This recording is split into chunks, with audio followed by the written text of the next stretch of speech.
Já pode ligar o motor e preparar o café, porque a sua próxima parada é aqui. No Expresso F1. Antes de dar a largada, eu sou o Edu. Eu sou a Érica. Eu sou o Edson. E eu sou a Beatriz. E se você ainda não conhece a gente, você pode ver as nossas redes sociais no Instagram, @expresso.f1. E no nosso TikTok, f1.expresso. Expresso com S, igual a música. Perfeito. E para você que está ouvindo a gente no YouTube ou no Spotify, recomenda esse podcast para aquele seu amigo que não tem tempo para essa coisa de corrida. É o tempo de passar um café e já passou da hora de você dar uma chance para a Fórmula 1. Bia, quais as colocações de hoje? Depois do aquecimento de pista, vamos fazer um giro rápido para você que caiu aqui de paraquedas. Depois nós vamos direto para o box, que o assunto hoje é importante. Volta rápida do ouvinte com os comentários do nosso público, uma parada estratégica para te dar as melhores recomendações e depois a nossa volta final, tudo isso para responder a pergunta: por que tá todo mundo falando de Fórmula 1? Bia, eu não sei quase nada sobre a Fórmula 1. O que é um grande prêmio e por que tem tantos? Então, bora falar rapidinho de como funciona um fim de semana clássico de Fórmula 1, porque tem muita gente que só assiste a corrida no domingo e perde tudo que rola antes. Seguinte, tudo começa na sexta-feira com 2 treinos livres, o famoso TL1 e TL2. Cada um dura 1 hora e é quando as equipes testam tudo. Pneus, ajustes, como o carro se comporta na pista, é tipo o modo estudo do fim de semana. Aí chega o sábado de manhã e rola mais um treino, o TL3. Esse é o último momento para mexer no carro, porque depois disso ele entra no tal do parque fechado. Ou seja, nada de ficar mudando as coisas antes da corrida, o que tá feito, tá feito. E aí no sábado à tarde, começa o que a galera ama, a classificação. E ela é dividida em 3 partes, Q1, Q2 e Q3. No Q1, que dura 18 minutos, os 5 mais lentos já dançam.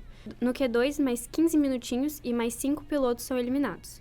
E aí vem o Q3, com 12 minutos, só os 10 mais rápidos disputando a tal da pole position, que é basicamente o lugar mais desejado do grid, para largar no domingo. E no domingo, aí sim é corrida valendo. Mas como deu pra ver, tem muita coisa rolando antes da luz verde acender, viu? Então se liga, porque acompanhar o fim de semana completo deixa tudo muito mais legal. Bia, eu acho que eu entendi, mas por que alguns finais de semana são chamados de sprint? Ótima pergunta, Edson. Então, os finais de semana sprint são tipo uma super versão turbinada do fim de semana de Fórmula 1. Em vez de ser só aquela vibe de treinos na sexta, classificação no sábado e a corrida no domingo com o formato sprint, a parada começa a esquentar bem mais cedo. Na sexta-feira começa com o tradicional treino livre, o TL1, que tem 1 hora. É o momento que as equipes usam para testar tudo que podem. Acerto do carro, pneus, estratégia, aquele famoso esquenta. Em vez de só treinar e ir embora, já emendam na classificação sprint. Sim, a sexta já termina com emoção. Essa classificação sprint é meio parecida com a quali normal, mas com menos tempo. São 3 fases. SQ1 com 12 minutos, SQ2 com 10 e SQ3 com só 8. É curtinho, intenso e qualquer vacilo pode jogar lá para trás no grid da sprint. Aí chega o sábado e a galera já vai direto para a pista com a corrida sprint, que é tipo uma versão reduzida da corrida principal. Tem cerca de 100 km, sem pit stop obrigatório e vale ponto para os 8 primeiros. Ou seja, não é só exibição, vale campeonato também.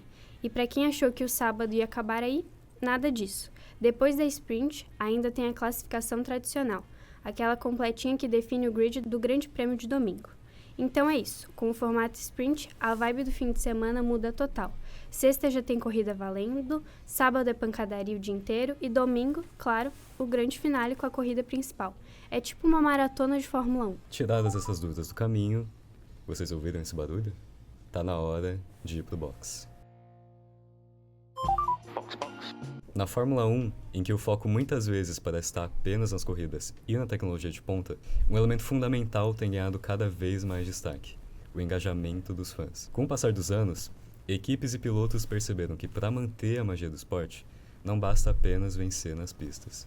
É preciso criar uma conexão genuína com aqueles que os apoiam. A era digital revolucionou a forma como pilotos e equipes de Fórmula 1 interagem com os fãs, tornando essa conexão muito mais próxima, dinâmica e multifacetada do que no passado. Antes, a interação era limitada a sessões de autógrafo ou breves encontros presenciais.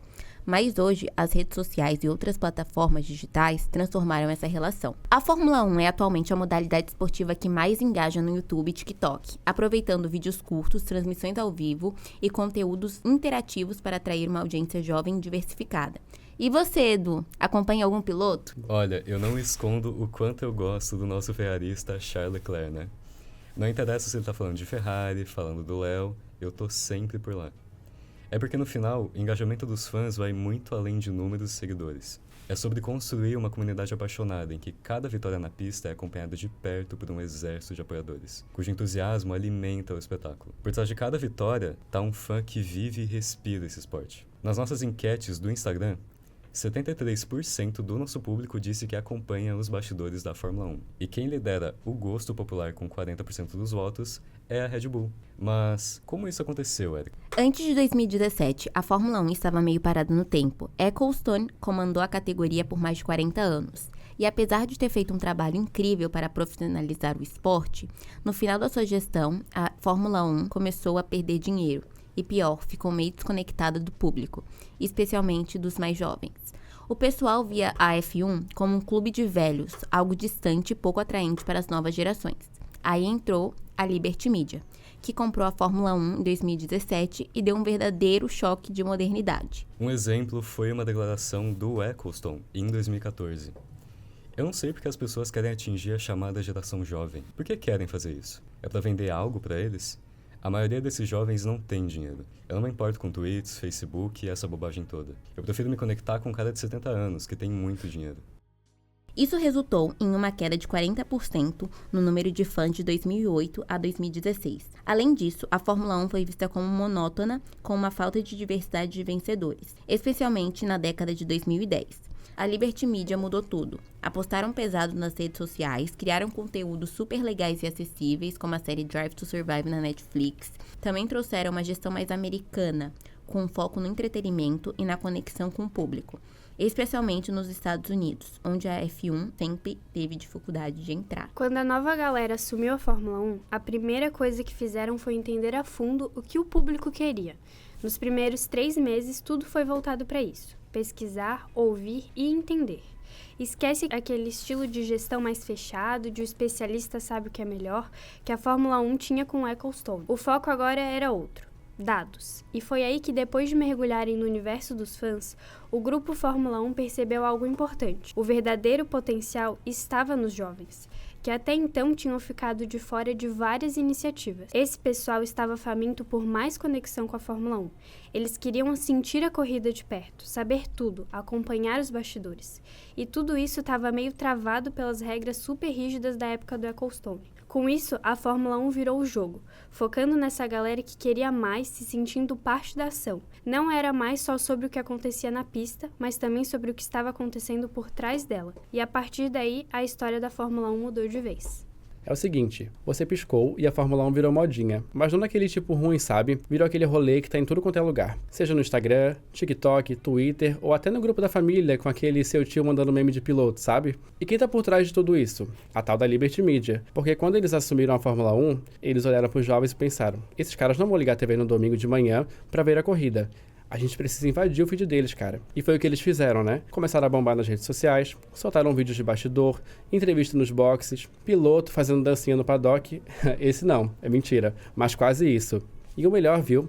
Pararam de ser chatos com aquele negócio de, não pode postar nada. Antes era um drama pra usar aquele videozinho da corrida. Agora os times, os criadores de conteúdo ou até um fã com o celular tremendo de nervosismo pode postar e viralizar.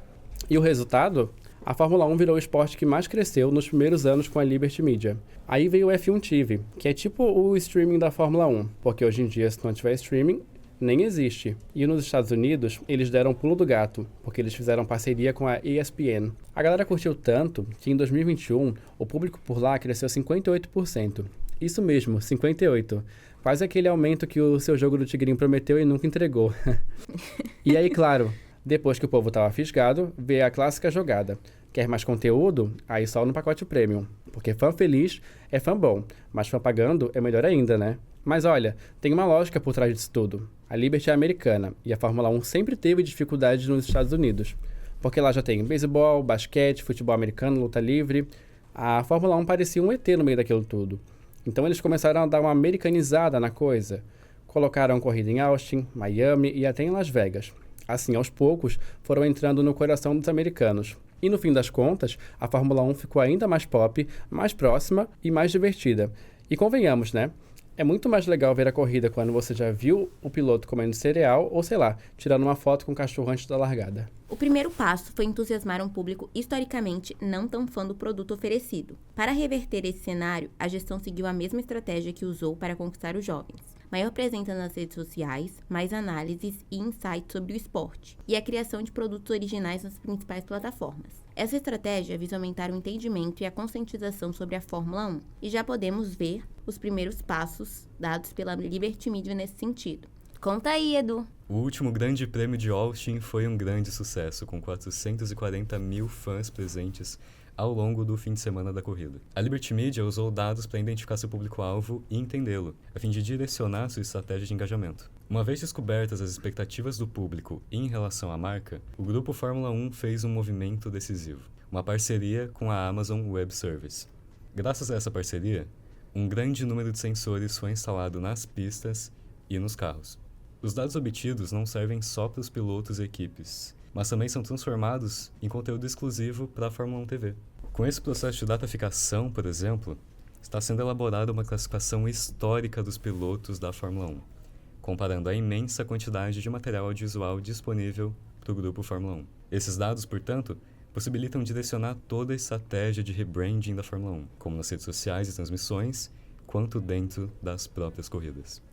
Outro desejo do público era que as corridas se tornassem mais espetaculares. As corridas realmente se tornaram previsíveis e entediantes. Uma mudança era necessária nesse sentido também. O grupo Fórmula 1 decidiu então introduzir um limite de orçamento a partir de 2021. Esse limite representa o valor máximo que pode ser utilizado pelas equipes para o desenvolvimento dos carros. Esse teto vai diminuindo, mas você pode me explicar como isso funciona na prática, Edson? Claro, Érica. O famoso teto orçamentário da Fórmula 1, aquele limite de grana, sabe, que os times podem gastar, foi pensado para ir diminuindo com o tempo. Tipo dieta de começo de ano, sabe? Começa com 145 milhões de dólares, depois cai para 140 e depois para 135. Tudo no papel, bonitinho. Só que a realidade era outra. Primeiro com a inflação, que resolveu bater na porta da Europa com força. Um negócio que não se via há décadas. Desde 1991 até 2022, a inflação na zona do euro não passava de 2,5%. E aí a FIA pensou, tranquilo, se ficar abaixo de 3%, nem precisa ajustar o teto. Ingenuidade da parte deles, porque chegou 2022 e com ele a inflação. Mal começava o ano e já estava claro que o número ia passar bonito. Em julho daquele ano, já tiveram que puxar o freio e reajustar o limite. Jogaram mais 3,1% no teto, o que deu um respiro de mais ou menos 4,6 milhões de dólares para os times. Ou seja, ao invés de cortar os gastos, a Fórmula 1 teve que abrir a carteira, porque além da inflação, tem outro detalhe. O campeonato está crescendo pra caramba. Mais corridas, mais logística, mais gasto com tudo. Até o cafezinho da paddock ficou mais caro. E aí fica a pergunta, qual a ideia disso tudo, Edu? Olha, a ideia é limitar o quanto se coloca no desenvolvimento do carro e na operação da equipe. Com isso, há uma tentativa de diminuir os gastos, sim, mas também que o diferencial seja mais a capacidade dos engenheiros. Mas Edson, tudo precisa entrar nesse teto? Cara, você pode até pensar, o teto é de 145 milhões, então é tudo isso que as equipes gastam. Mas não, a mágica acontece nas exclusões, ou seja, as coisas que não entram nessa conta. Para começar, os salários de pilotos ficam fora. Aquela grana absurda que o Hamilton ganha não conta para o limite. E junto com isso saem também os custos com o marketing. Testes de carros antigos, plano de previdência da galera da fábrica, jurídico, RH, taxa de inscrição e tudo isso voa por fora. E tem mais, hein? Se a fábrica precisar comprar alguma coisa para continuar funcionando, tipo pagar a luz, arrumar a máquina de café ou trocar a porta do banheiro, também não entra. Agora, se for para fabricar uma peça de carro, aí sim entra no bolo. Malandramente específico, hein, galera? Outra exclusão bem generosa, os gastos com as unidades de potência, o famoso motorzão, sabe? Comprar motor pode, desde que fique dentro do que o regulamento deixa. Já o desenvolvimento desses motores também ficam fora da conta, ou seja, você não pode gastar muito com o carro, já com o motor é outro departamento. Mas como nem tudo é fácil, tem um item que não está na lista de exclusões e que está custando uma fortuna, o famoso frete. E não é pouca coisa, hein, gente? A Fórmula 1 é basicamente um circo itinerante de luxo, sabe? E transportar tudo isso pelo mundo custa muito caro. E com fatores como a pandemia e a alta do combustível, os custos subiram mais rápido que a asa móvel na reta. Agora, se o time estourar o limite do orçamento, aí a coisa fica muito mais séria. Tem punição, sim senhor. Existe uma margem de tolerância de mais ou menos 5%. Tipo, passou um pouquinho, a gente releva, com uma multinha ou uma punição mais leve. Mas se for além disso, ou se ficar provado que o time deu aquele famoso migué de propósito, aí vem o chumbo grosso. Eu tô falando de coisas como perder pontos no campeonato. Imagina perder um título por conta de uma planilha, né, gente? Redução no teto do ano seguinte, tipo um castigo financeiro. Menos tempo no túnel de vento para testar a aerodinâmica, suspensão de provas e, em último caso, a exclusão do campeonato, que é muito mais grave. Ou seja, brincar com o limite pode até parecer tentador, mas a Fórmula 1 tá de olho. Uma das grandes brigas quando os detalhes do teto orçamentário estavam sendo debatidos era como garantir que uma mão de obra tão especializada e forte como a das equipes da Fórmula 1 ficaria com toda essa situação. As leis trabalhistas italianas eram um empecilho, e as próprias equipes também não vão querer se desfazer de profissionais que conhecem muitos detalhes internos, sob o risco deles irem parar nos rivais. Então, embora exista uma grande preocupação com o corte de funcionários, as equipes vão tentar de tudo para absorver esses profissionais em outras áreas dentro da própria empresa, inclusive criando e ampliando a participação em outras categorias. Isso porque, embora os custos com benefícios dos empregados não entrem nas cotas do teto, o salário conta. Mas, dando um tempo dos números, existe um outro fator que a gente não pode ignorar. A Fórmula 1 está vivendo uma transformação incrível nos últimos anos, e uma das maiores mudanças é o crescimento do público feminino. Por muito tempo, o esporte foi visto como algo quase exclusivo para homens, tanto nas arquibancadas quanto nos bastidores. Mas olha, isso está mudando de um jeito rápido e super positivo. Hoje, a Fórmula 1 está mais inclusiva do que nunca. As campanhas de marketing estão super alinhadas, destacando mais mulheres como comentaristas, jornalistas e até profissionais dentro das equipes. E o mais legal, as mulheres não estão mais só assistindo a corrida. Elas estão vivendo a Fórmula 1 de uma forma muito mais próxima e intensa. Essa revolução tem sido sensacional, com uma presença feminina cada vez maior no esporte, seja nas arquibancadas, nas equipes ou até na direção da categoria. E com a nova geração vindo com uma mentalidade super inclusiva, o futuro da Fórmula 1 vai ser ainda mais diverso, empolgante e cheio de oportunidades para todos, né, Érica? Nos dias de hoje, as mulheres representam uma fatia considerável do novo público que passou a acompanhar a Fórmula 1. Estima-se que em torno de 40% dos novos fãs sejam mulheres. Um número surpreendente se comparado à base histórica da categoria. Muito disso se deve a uma série de fatores, como um maior espaço das narrativas humanas e emocionais. E eu que sou uma super fã da série, numa enquete no nosso Instagram, só 29% de vocês disseram que passaram a gostar do esporte com a série. Já mais de 70% já eram fãs antes de assistir. A Fórmula 1 está apostando cada vez mais na inclusão. Um dos maiores exemplos disso é a F1 Academy, uma categoria exclusivamente feminina, que tem como missão não só descobrir novos pilotos, mas também abrir mais porta para as mulheres no automobilismo. E não é só no volante, as mulheres estão ganhando cada vez mais espaço em cargos técnicos, na comunicação e até na cobertura jornalística.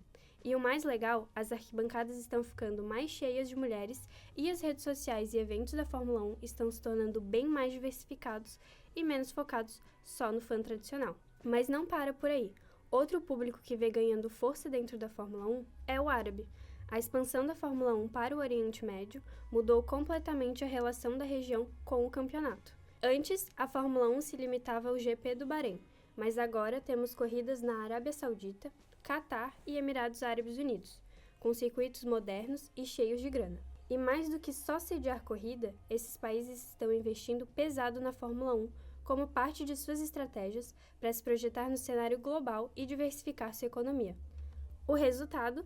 Um engajamento local muito maior, principalmente entre a juventude árabe, super conectada nas redes sociais e cada vez mais envolvida com a Fórmula 1 como parte de uma cultura global.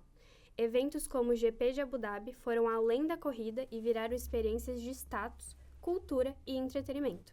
Influenciadores e celebridades locais, além de campanhas em escolas, universidades e na mídia, estão ajudando a aproximar ainda mais esse público da Fórmula 1.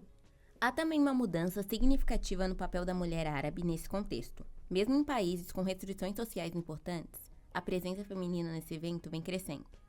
A Fórmula 1, com sua imagem de glamour e modernidade, oferece um espaço de visibilidade que mulheres árabes têm ocupado com cada vez mais frequência, sejam como torcedoras, jornalistas, influenciadoras ou mesmo em papéis mais técnicos, algo que era impensável até pouco tempo. Esse crescimento, tanto do público feminino quanto do árabe, reflete um reposicionamento da Fórmula 1 que vai além das pistas. A categoria passou a se ver como uma plataforma global de entretenimento, tecnologia e inclusão. E nesse novo cenário, não basta apenas correr rápido. É preciso acompanhar o ritmo de um mundo que está mudando. E exigir diversidade não é mais uma pauta paralela. É parte do próprio espetáculo. Olha só, a gente já falou bastante e agora é a vez da gente ouvir o que vocês têm a dizer.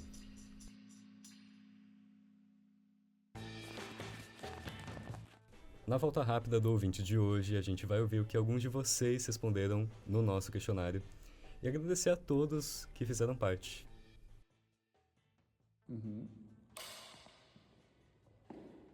De 0 a 10, o quanto você diria que conhece de Fórmula 1?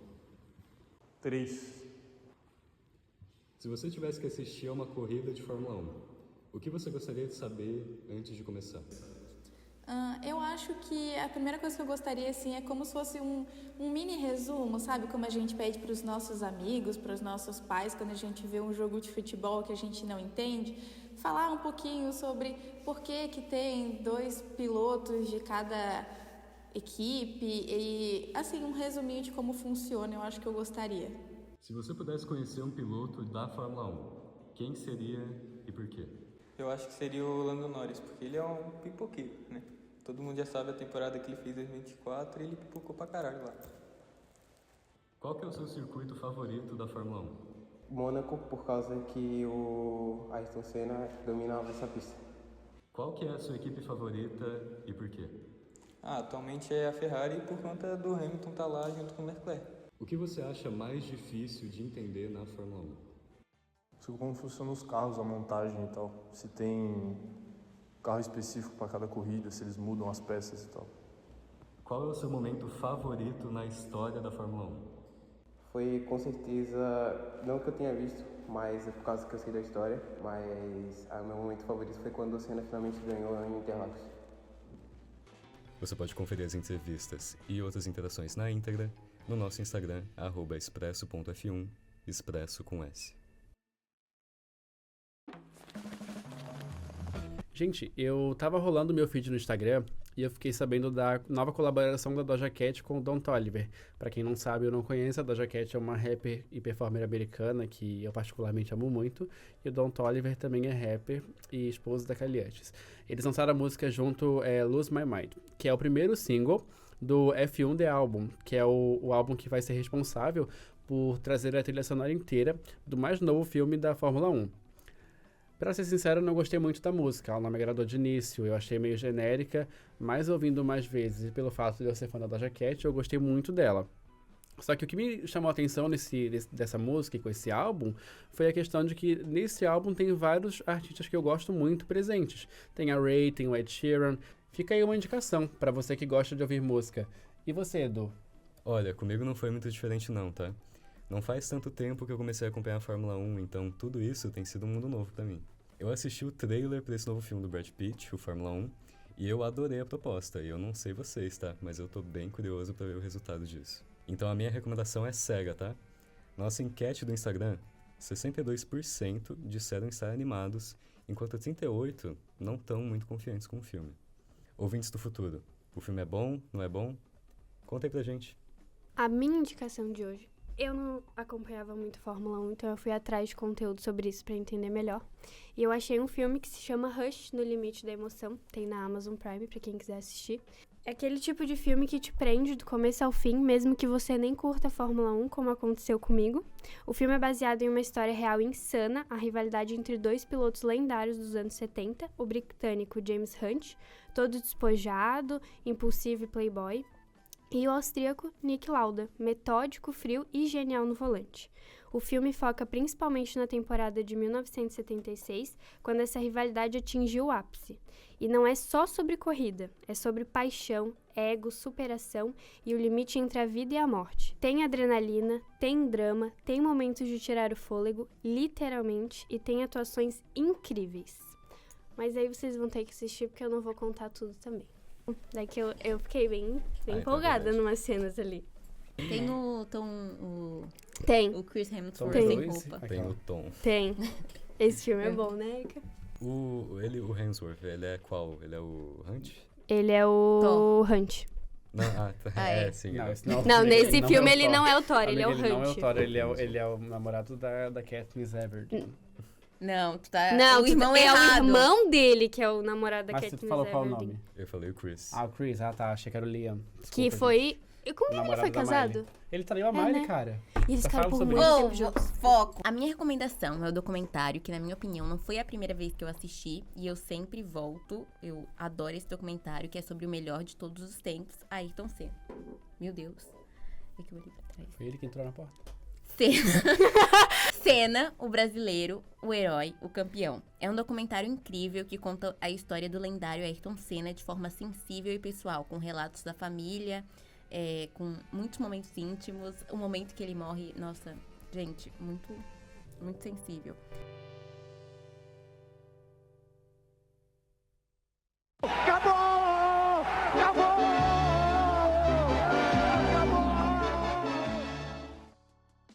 Você não ouviu errado, tá acabando o primeiro episódio do Expresso Fórmula 1. Depois do episódio de hoje, vocês sabem dizer por que tá todo mundo falando de Fórmula 1? Muito obrigado, Érica, muito obrigado, Edson, muito obrigado, Beatriz, e um muito obrigado especial a você que nos ouviu até aqui. Muito obrigado a toda a equipe por trás do Expresso Fórmula 1. Queremos agradecer também à Unisul, as professoras Bianca Queda e Tatiana Correia e o responsável pelo estúdio, nosso querido PH.